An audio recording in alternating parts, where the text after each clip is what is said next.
tahu kubus pada hewan? Pasti pada nggak tahu ya. Mari kita kupas.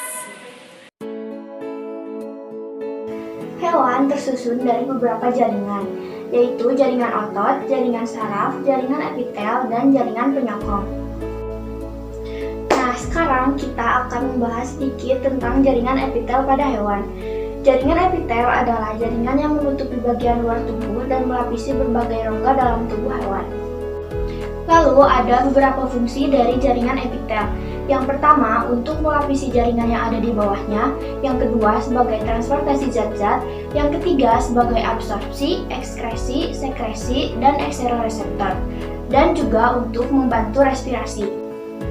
Berdasarkan bentuknya, jaringan epitel terbagi menjadi beberapa bagian, yaitu epitel pipih, epitel kubus, epitel silindris, epitel transisi, dan epitel lainnya, seperti yang kalian bisa lihat di sini.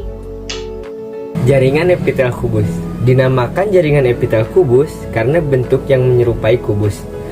Hal ini dikarenakan panjang dan lebarnya tidak berbeda jauh.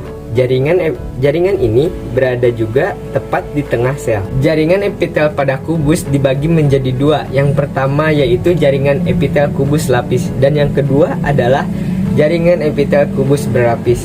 Jaringan epitel kubus lapis yang pertama ini biasanya terletak pada saluran kelenjar, saluran keringat, saluran ginjal, dan kelenjar gondok. Fungsinya adalah sebagai tempat sekresi dan pelindung. Nah, yang kedua ini adalah jaringan epitel kubus berlapis.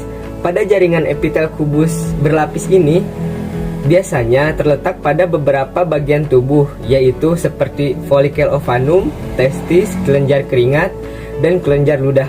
Fungsinya adalah sebagai pelindung dan penghasil makus. Selain itu, jaringan ini juga berfungsi sebagai pelindung dari gesekan.